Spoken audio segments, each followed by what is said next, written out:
Hi guys, अस्सलाम वालेकुम। तो कैसे हैं मेरे वीयू के परिंदे। मैं उम्मीद करता हूँ आप सब लोग खैरियत से होंगे। MGT 503 principle of the management, lecture number 23, planning and the process. आज के लेक्चर के अंदर हमने प्लानिंग जो है लेक्चर नंबर 22 के अंदर भी अच्छे से पढ़ा उसको, और आज हम बात करते हैं कि प्लानिंग और प्रोसेस। और लेक्चर नंबर 22 का मैंने कुछ थोड़ा सा प्रोसेस जो है वो यहाँ से आपको स्किप करवा दिया था। मुझे उम्मीद है कि आप लोगों ने वो नहीं पढ़ा होगा, क्योंकि आप इतने अच्छे नहीं हैं। अगर आपने पढ़ा हो तो बहुत ज़्यादा बेहतर है, उस पर पढ़ लेंगे तो ये आसान हो जाएगा। ठीक है, अगर नहीं पढ़ेंगे तो वो पार्ट इसमें मौजूद है, हम यहाँ पे पढ़ लेंगे। सबसे पहले बात है ओवरऑल प्लानिंग का प्रोसेस जो है वो क्या है। प्लानिंग क्या है, बेसिकली बार बार वही घिसी पिटी चीज़ें रिपीट कर रहा है कोई, जो मंजर स्टडी नहीं है। तो आप भी ऐसे हल्का फुल्का रट्टा मारते जाएं। प्लानिंग बेसिकली दो पार्ट्स पर मुश्तमिल होती है। एक तो होती है कि हमें गोल सेट कर लेना है कि हमारा मकसद क्या है, एक मकसद को सेट कर लेना है। फिर दूसरा हमारा फंक्शन जो है वो ये है कि उस मकसद को हासिल करने के लिए क्या करना है। तो बेसिकली जो पार्ट है कि दो उसके फंक्शंस हैं। कौन से? एक तो सेटिंग है गोल, कि गोल हमारा क्या है उसको सेट कर लो। दूसरा फिर determine how to try to believe the goals, achieve the goals, और किस तरह से हमने उस गोल को हासिल करना है। ये दो ही काम है कि गोल को सेट कर लो, फिर उसको डिटरमाइन करने के लिए अचीवमेंट या उसके जो प्रोसेस हैं उस, ये दो प्रोसेस हैं। गोल क्या होता है आपको पीछे भी पता है कि वो मकसद या वो ऑब्जेक्टिव जिसको हमने हासिल करना है उसको गोल कहते हैं। ठीक है, ये सारा पढ़ा करें अच्छे से, क्विज में आ जाता है। तो ऑफन यूज टू वगैरह वगैरह। उसके बाद कहता है फ्यूचर टारगेट हो सकता है, एंड रिजल्ट हो सकता है, ऑब्जेक्टिव हो सकता है, रिजल्ट हो सकता है, इसको गोल कहते हैं। प्लान क्या होता है? प्लान वो प्रोसेस होता है जो उस गोल को हासिल करने के लिए या उस गोल तक पहुंचने के लिए हम जो प्रोसेस करते हैं उसको हम प्लान कहते हैं। ठीक है, वो तरीका। ठीक है, mean devised for the attempting the चीज। उसके बाद हम नेक्स्ट बात करते हैं ऑर्गेनाइजेशन के अंदर। हर ऑर्गेनाइजेशन अदारे के कुछ मिशंस होते हैं। ठीक है, ऑर्गेनाइजेशन के अंदर कुछ उसके पर्पस होते हैं, फंडामेंटल रीजन होते हैं जो कि वो अपने किसी अदारे के अंदर कहता है। तो यहाँ पे कहता है कुछ मिशन स्टेटमेंट है। बेसिकली मैं यहाँ से आपको इतना सा कहूँगा कि जो ये हम नहीं पढ़ेंगे, आप इसको एक बार रीड कर लें, बहुत ज़्यादा इंपॉर्टेंट नहीं है। उसके बाद कहता है कि मिशन स्टेटमेंट, मिशन जो भी है हमारा उसकी स्टेटमेंट क्या हो सकती है। देखिए, हमारा जो भी मिशन है उसकी स्टेटमेंट क्या है, हम बार बार पढ़ चुके हैं कि कस्टमर क्या होता है। कस्टमर आपको पहले भी पता है कि जो पीछे हमने पढ़ा था उसी की बात की जा रही है। ये सारे जितनी भी लाइंस हैं इंपॉर्टेंट है, पीछे पढ़ी भी हुई हैं, अपने अल्फाज में लिख दिया गया। Customer, who are the organisations customer, जो उस ऑर्गेनाइजेशन का कस्टमर होता है उसे कस्टमर कहते हैं। ठीक है, यानी कि कौन उस अदारे से चीजें ले रहा है या उससे कौन डील कर रहा है। ठीक है, तो वो कस्टमर होता है। अगर मेरा स्कूल है तो मेरे पास जो स्टूडेंट है वो एक कस्टमर हो सकता है। ठीक है, प्रोडक्ट्स और सर्विसेज क्या होती है? प्रोडक्ट तो कोई चीज हो सकती है, कोई गुड्स हो सकती है, और सर्विसेज वो होती हैं जो हम उस ऑर्गेनाइजेशन के अंदर कोई काम करते हैं उसको सर्विस कहते हैं। जैसे आप एक होटल के अंदर वेटर की एग्जांपल लगा लें कि वेटर जो है वो क्या कर रहा है, वो खाना दे रहा है या पानी दे रहा है या टेबल साफ कर रहा है, वो उसकी सर्विस है। लेकिन वो दे क्या रहा है? खाना दे रहा है। खाना एक प्रोडक्ट है, पानी प्रोडक्ट है, ये सारी चीजें हैं। तो प्रोडक्ट्स और सर्विसेज दोनों इकट्ठी हैं। लोकेशन मतलब कहाँ पे आपकी ऑर्गेनाइजेशन कहाँ पे बनी हुई है, या उस लोकेशन की बात करें। टेक्नोलॉजी क्या इस्तेमाल कर रहे हैं, फिलोसफी आप क्या इस्तेमाल करें, मिड में पढ़ा था हमने सेल्फ कंसेप्ट, वो सारी चीजें पीछे वाली रिपीट की गई हैं। ठीक है, यहाँ पे इंपॉर्टेंट जो चीज है टाइप्स ऑफ द प्लान्स, ये भी हमने पीछे पढ़ा था। टाइप ऑफ प्लान्स मैंने आपको यहाँ पे पीछे पढ़ाया था, जिसके अंदर हमने लेवल भी पढ़े थे और टाइप्स भी पढ़ी थी। तो वही चीजें उसने यहाँ पे रिपीट कर दी हैं। इसको यहाँ पे देख लेते हैं। टाइप्स के अंदर उसने कहा you can describe the there breath, time frame, specifying frequency, ये सारी चीजें जो उसके प्लान में शामिल होती हैं। तो ये टाइप्स होती हैं। एक तो ब्रेथ है, इसके अंदर क्या था हमारे पास, एक स्ट्रेटेजिक वर्सेस ऑपरेशनल प्लान्स थे। इसके अंदर हमारे पास जो प्लान्स हैं उसकी कुछ टाइप्स उसने बता दी। पीछे लेवल्स पढ़े थे, ये टाइप्स हैं प्लान्स की। ठीक है, मेरे ख्याल से मैं मिस्टेक कर गया हूं, वो पीछे हमने लेवल्स पढ़े थे, प्लान्स ये हैं। प्लान्स भी पढ़े थे लेकिन यहाँ पे कुछ अलग अलग उसने कर दिए। एक तो हमने पढ़ा था वहां पे स्ट्रेटेजिक वर्सेस ऑपरेशनल, एक ऑपरेशनल था। ठीक है, एक स्ट्रेटेजिक प्लान्स, और उसके अलावा हमने फिर short term plans, long term plans, specific plans, directional plans, ये सारे प्लान यहाँ पे पढ़ने हैं। तो वो कहता है कि स्ट्रेटेजिक प्लान्स आर दूस। कौन से प्लान की बात कर रहा है? ये कहता है ये वो वाले प्लान्स होते हैं, यहाँ पे मैंने इनको हाईलाइट किया हुआ है, ये वो वाले प्लान्स होते हैं those that are organisation wide establish overall objective position, यानी कि ये सारी चीजें जो हैं एनवायरनमेंट टर्म, ये सारी हमारी स्ट्रेटेजिक प्लान में आती हैं। फिर ऑपरेशनल प्लान, ऑपरेशनल प्लान मैंने आपको बताया था थोड़े लॉन्ग थोड़े बड़े टाइप के होते हैं। ठीक है, are plans that specify the detail, जो डिटेल बताते हैं। On how overall objective are to be achieve, यानी कि वो मुकम्मल प्रोसेस जिसमें आप अपने मकसद को, गोल को हासिल कर सकते हैं। तो ये ऑपरेशनल प्लान हो सकता है, ठीक है। उसके बाद वो बात करता है टाइम फ्रेम की। शॉर्ट टर्म हमारे पास हो सकता है टाइम, या हमारे पास लॉन्ग टर्म टाइम हो सकता है। तो कहते हैं कि time frame, short term versus long term, यहाँ हमारा शॉर्ट टर्म हो सकता है या लॉन्ग टर्म, इन दोनों का आपस में मुकाबला रहता है। तो शॉर्ट टर्म कौन से वाला है? Are plans that cover 1 year और लेस, जो कि ये बहुत ही इंपॉर्टेंट है। ये इतना सा जो प्रोसेस है ना, इतना सा, ये बहुत ज्यादा इंपॉर्टेंट है, इसको गौर से पढ़िएगा। वो कहता है कि हमारे पास जो शॉर्ट टर्म प्लान्स होते हैं वो क्या टाइम कवर करते हैं, यानी कि टाइम फ्रेम है ना, तो कितना टाइम कवर करते हैं, ये 1 साल कवर कर लेते हैं या उससे थोड़ा कम।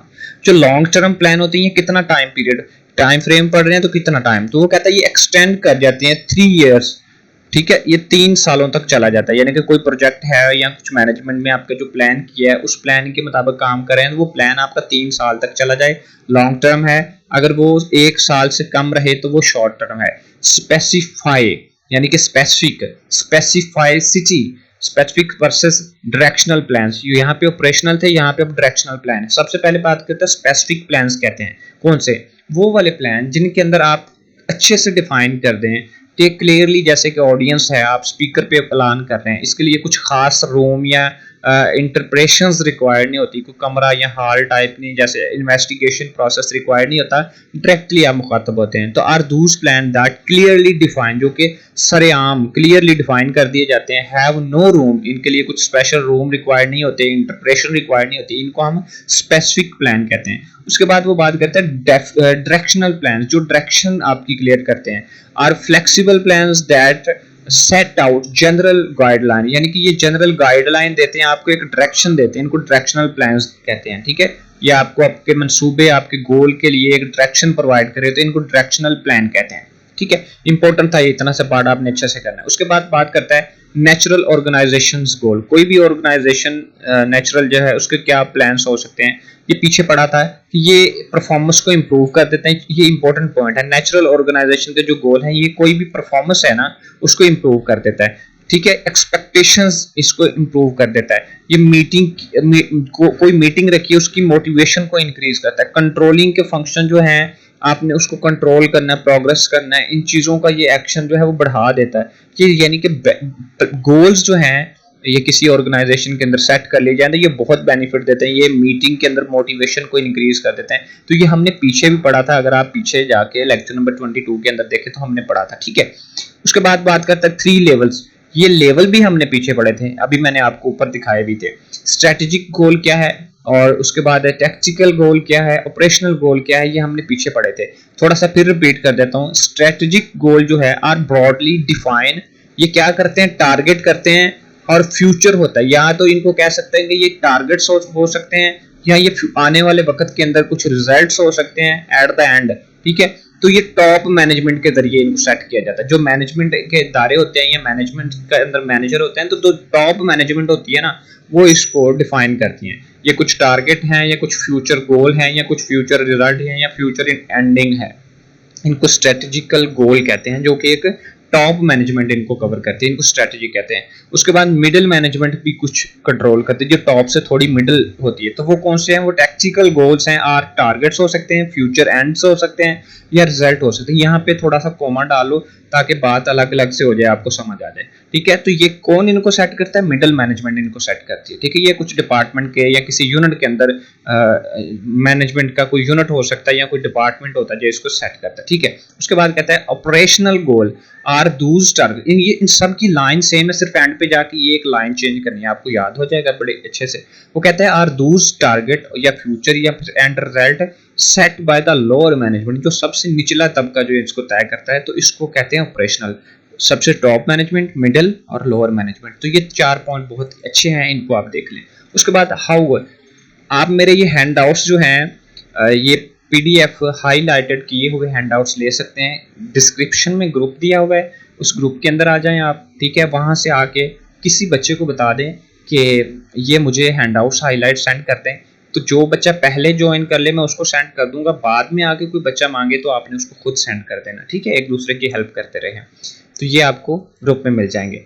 उसके बाद कहते हैं हाउ गोज फैसिलिटेट परफॉर्मेंस, यानी कि ये परफॉर्मेंस को कैसे फैसिलिटेट करता है। तो यहाँ पे कहता है कि वी शुड मीट 5, यहाँ पे कहता है ये क्राइटेरिया 5 किस्म के गोल्स को कंटेंट करता है, ठीक है। तो वो कौन से हो सकते हैं? एक चैलेंजिंग गोल्स हो सकते हैं, ठीक है, और उसके बाद वो कहता है अटेनेबल गोल्स हो सकते हैं, स्पेसिफिक एंड मेजरेबल गोल हो सकते हैं, टाइम लिमिट हो सकती है, रेलिवेंट गोल हो सकते हैं, मेजरेबल हो सकते हैं। तो ये 5 जो हो सकता है कि शॉर्ट क्वेश्चन पूछ ले, लेकिन इतना बेतुका शॉर्ट क्वेश्चन कभी आया नहीं है, लेकिन हो सकता है वो आपको दे दे। तो उसकी मर्जी, बड़े अजीब से वीयू के शॉर्ट क्वेश्चन लॉन्ग क्वेश्चन होते हैं। शॉर्ट तो चलो समझ आ जाता है, लॉन्ग बहुत। तो यहाँ पे कहता है कि 5 जो क्राइटेरियाज हो सकते हैं गोल को सिलेक्ट करने के। एक चैलेंजिंग गोल हो सकता है, usually lead the higher performance from the individual groups, यानी कि इसमें हायर परफॉर्मेंस को मद्देनजर रखना है। अटेनेबल गोल जो है नॉट इम्पॉसिबल, यानी कि ये इम्पॉसिबल, नॉट इम्पॉसिबल और इम्पॉसिबल में फर्क है, यानी कि इम्पॉसिबल नॉट इम्पॉसिबल, यानी कि ये इम्पॉसिबल नहीं है अटेनेबल गोल, किसी को अटेन करना। तो ये कहता है more likely to improve the performance, ये जैसे कि किसी चीज़ की परफॉर्मेंस को इम्प्रूव करना, इसी तरह का प्रोसेस हो सकता है, ठीक है। उसके बाद की वो बात करता है स्पेसिफिक एंड मेजरेबल। मेजरेबल आपको पता है कि किसी चीज़ को मेजर करना, और स्पेसिफिक मखसूस हद तक। Goal are needed so that it clear the when they are have been achieved, जब कोई चीज़ आप अचीव करते हैं या कोई पर्सन उसको अचीव करता है, तो उसको क्लियर कर देना कि मुझे इस चीज़ की ज़रूरत है कि नहीं। तो इसको कहते हैं कि मेजरेबल या स्पेसिफिक, उसकी हद लिमिट बता देना। Time limited goals that them meanings, यानी कि ऐसे गोल जो एक ख़ास मुकर्रर वक़्त के अंदर हासिल किए जा सकते हैं, उनको मीनिंगफुल गोल्स कहा जा सकता है। गोल गिव द दैम मीनिंग, ऐसे गोल जो कि एक ख़ास मीनिंग देते हैं, एक ख़ास बात को वाज़ेह करते हैं, अपने टाइम के मुताबिक उनकी होती है, उनकी अहमियत क्लियर होती है, उनको टाइम लिमिटेड कहते हैं। तो इसको आप कहेंगे कि टाइम लिमिटेड अपने अल्फाज में लिखते हैं, या आप कह सकते हैं कि मीनिंग जो देते हैं ऐसे गोल, जो कि हमें मीनिंग का मतलब हमेशा मतलब ही नहीं होता। उसके बाद रेलिवेंट गोल्स, जो एक खास चीज़ से रेलिवेंट करते हो। Enable the employees to see the purpose of the goal, यानी कि इस चीज़ को एनेबल कर देते हैं कि यार आपके अदारे के अंदर लोग काम तो कर रहे हैं, लेकिन उन लोगों को भी पता होना चाहिए कि हम कौन सा काम है, इस काम को करने का मकसद क्या है। तो ये रेलिवेंट गोल को, यानी कि जिस गोल पे काम किया जा रहा है ना, उस गोल की हकीकत और उसकी रोशनाई सब तक वाज़ेह करते हैं। ये इस किस्म का गोल होता है ताकि लोगों को भी पता हो। उसके बाद मेजरेबल, जैसे कि ऊपर पढ़ा, सेम प्रोसेस। परफॉर्मेंस और target can be measure after the interval of time, कुछ खास वक्त के बाद आप अपने जो प्रोसेस है, इंटरवल ऑफ टाइम, यानी कि वक्त के बाद या कुछ सालों के बाद आपकी सारी परफॉर्मेंस पे आप हिसाब किताब कर सकें, ठीक है। उसके बाद हमारे पास नेक्स्ट जो टॉपिक आ रहा है वो गोल कमिटमेंट है, कि कौन सी कमिटमेंट आपको अपने गोल के अंदर करनी चाहिए।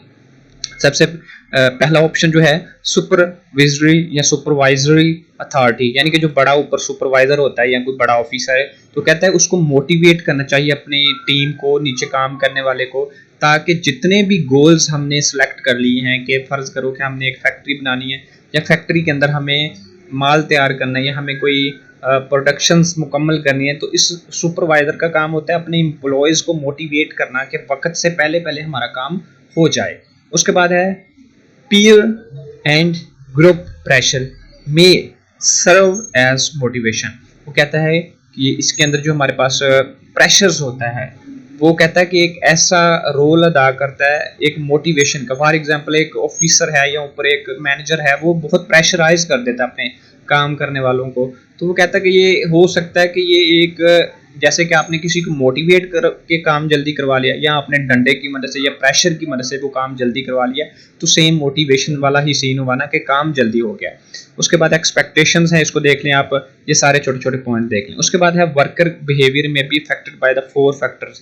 अब ये कौन से 4 फैक्टर हैं जिनकी मदद से जो वर्कर है, काम करने वाला है, बिहेवियर में be affected by the 4 factor. कोई बंदा काम कर रहा है, तो ये 4 वो वाले फैक्टर हैं जो उसके बिहेवियर को ख़राब कर सकते हैं या अफेक्ट कर सकते हैं, ठीक है। ये इन गोल्स में या कमिटमेंट में ये शामिल होता है। तो ये एक डायरेक्शंस है और कमिटमेंट है, या आप पढ़ लीजिएगा, ईजी है, ये आपके अपने समझ में आ जाएगा। उसके बाद वो बात करता है impact of the goal performance specific the job can be influence the number of the other content या प्रोसेस। ये इतना इंपॉर्टेंट नहीं है, इसको आप स्किप कर सकते हैं या आप अपनी तौर पे रीड कर सकते हैं, ठीक है। उसके बाद नेक्स्ट हम देखते हैं इंपॉर्टेंट पॉइंट। अब यहाँ पे प्लानिंग जो हम करते हैं उसके अंदर कुछ हमें रुकावटें या कुछ तकलीफ या कुछ ऑब्स्टेकल्स या आगे से ख़तरे लाहक होते हैं कि हमने कोई प्लानिंग की, उसमें कुछ ख़तरा ये रहा कि छोटे छोटे प्रॉब्लम्स जो हैं उनको हम ऑब्स्टैकल्स कहते हैं। थोड़ा इसमें स्पेस क्रिएट कर देता हूँ ताकि हमें पैराग्राफ के अंदर थोड़ा सा आसानी से उसको ना वर्डिंग को समझने में थोड़ा सा स्पेस डाल देते हैं, इतना स्पेस अब अच्छे से समझ पाएंगे। वो कहता है कि ये कुछ वो थ्रेटन्स यानी कि धमकियां आप कह सकते हैं, खतरे कह सकते हैं ऑर्गेनाइजेशन के अंदर, जो किसी इफेक्टिव प्लान की डेवलपमेंट के लिए होती हैं। यानी कि एक प्लान है, डेवलपमेंट प्लान है, एक इफेक्टिव प्लान है, मौसर प्लान जिसको आप कह सकते हैं, तो उसके लिए कुछ खतरात जिनको हम ऑब्स्टैकल कहते हैं। तो प्लान्स के अंदर जो हमारे, ये थोड़ा सा पढ़िएगा, plans rapidly changing the environment requirement frequent revision the manager resist formal planning. यानी कि इस सारे के अंदर वो क्या कह रहा है, pressure of the day to day, और उसके बाद responsibility keep managers around the planning और प्रॉप। यहाँ पे देखिए क्या कहता है, वो कहता है कि अगर हमारे किसी अदारे के अंदर हमने एक प्लान कर रखा है, वो अब प्लान ठीक नहीं है, ठीक है, या उस प्लान के अंदर रैपिडली चेंजिंग चाहिए, या हमें उस चेंजिंग नहीं करना चाहते। दोनों ऑप्शन हो सकते हैं, या तो आपका प्लान अच्छा नहीं है तो आप ये चाहते हैं कि मैनेजर आप हैं या मैनेजमेंट आपके हवाले, तो आप उसमें कुछ चेंजिंग करनी है, ठीक है। तो अगर आप चेंजिंग करना चाह रहे हैं तो वो चेंजिंग के आगे कुछ ऑब्स्टैकल हैं, यानी कि आपका बॉस चेंजिंग नहीं करने दे रहा, या चेंजिंग के मुताबिक नीचे मजदूर काम नहीं कर रहे, या उस चेंजिंग के मुताबिक माहौल एडजस्ट नहीं हो रहा, तो ये ऑब्स्टैकल है कि कुछ प्रॉब्लम्स आगे की चेंजिंग नहीं हो रही। या फिर ऐसे हो सकता है कि आप उस अदारे के अंदर रोज बरोज चीजें चेंज होती देख रहे हैं। आप कहते हैं कि आज ये प्रोसेस हो गया, कल वो हो गया, तो आप चाह रहे हैं कि यार ये जो रैपिडली चेंज हो रहा है इन्वायरमेंट के अंदर, ये नहीं होना चाहिए, इससे हमारा जो प्रोसेस है ये खराब हो रहा है, ठीक है।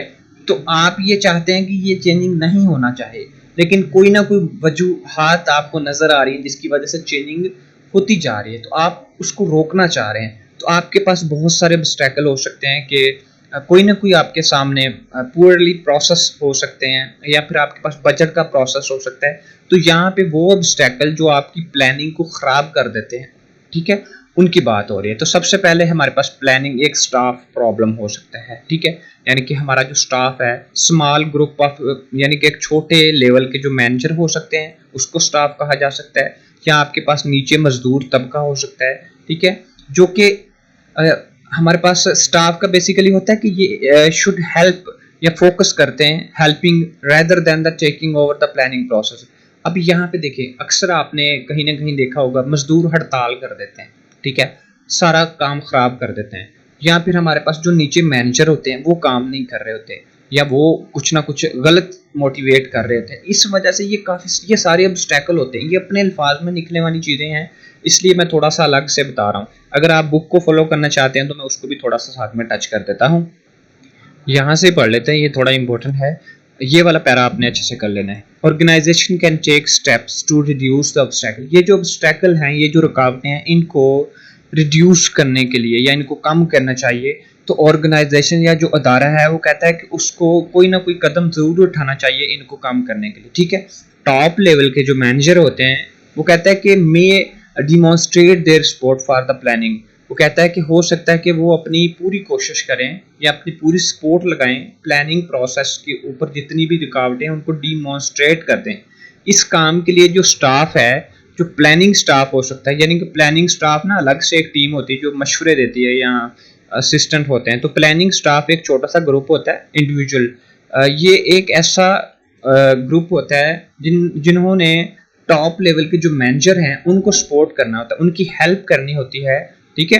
इस बात पे फोकस करते हैं कि ये रुकावटें कम हो जाएं और प्लानिंग प्रोसेस अच्छे से रहे, ठीक है। और ये पूरा ये कीवर्ड जो लिखा है ना, इसका मतलब है staff should focus on helping rather than the taking over planning. जो प्लानिंग है उसको अपने कब्जे में या उस पर टेक ओवर या उसके मालिक होने के या अपने नंबर पक्के करने के चक्कर में नहीं होना चाहिए। उनको सिर्फ ये चाहिए कि वो ऊपर वाले लोगों की हेल्प करें, मैनेजर्स की, ताकि नीचे, जैसे कि नीचे एक सुपरवाइजर या नीचे कह देते हैं कि एक कारीगर है, उसके नीचे 5 लोग काम करें, और वो एक फैक्ट्री का एक मामूली कारीगर है, ठीक है, लेकिन उसके नीचे 5 लोग हैं, तो उसको चाहिए कि उन लोगों की हेल्प से ऊपर मैनेजर की हेल्प करे कि प्रोडक्शन अच्छी थे। ये नहीं कि वो जाके मालिक को डायरेक्टली कहे कि यार फैक्ट्री तो मैं चलवा रहा हूँ, ठीक है, तो मैनेजर का क्या काम है। तो ये अपने हाथ में नहीं, शोखियाँ नहीं मारनी, इनका काम है हेल्प करना। ठीक है। बाकी ये इतना इंपॉर्टेंट नहीं, इसको आप लीव कर सकते हैं। नेक्स्ट हम लेक्चर नंबर 24 जो है अगली वीडियो में कवर करते हैं। तब तक के लिए इजाज़त दें। अल्लाह हाफिज़, अल्लाह निगहबान। और मुझे इस बात को मैंने कभी नहीं कहा कि आपने लेक्चर और चैनल सब्सक्राइब किया है, लेक्चर लाइक किया, मुझे उम्मीद है कि आपने कर दिया होगा। और भीख मांगना मुझे अच्छा नहीं लगता। और बेसिकली ये चैनल मैं अपने पैसों के लिए नहीं चलाता, मैं सिर्फ अपनी खुशी के लिए चलाता हूँ। मुझे पढ़ाना बहुत अच्छा लगता है, मुझे दुआएं मिलती हैं। आप चेक कर सकते हैं। मैं अपने इस यूट्यूब, बल्कि आप कैसे चेक करेंगे, मैं अपने चैनल की एक सिंगल पेमेंट भी मैंने कभी विड्रा नहीं लिया। मेरे चैनल में आज तक जितनी भी अर्निंग की है वो उसी के अंदर पड़ी हुई है, मैंने कभी इस तरफ फोकस ही नहीं किया। ठीक है। और मैंने कभी इन पैसों को नहीं निकलवाया, क्योंकि मैं पैसों के लिए नहीं ये लेक्चर बना रहा, मैं सिर्फ लोगों की हेल्प के लिए ये लेक्चर बना रहा हूँ। ठीक है। और मिलते हैं अगली वीडियो में, तब तक के लिए इजाज़त दें। अल्लाह हाफिज़, अल्लाह निगहबान। और आपका लाइक, आपका कमेंट और आपकी सपोर्ट मुझे सिर्फ अच्छी लगती है, और कोई ऐसा सीन नहीं है। मिलते हैं अगली वीडियो में। आप अपना काम करें, हम अपना करते हैं।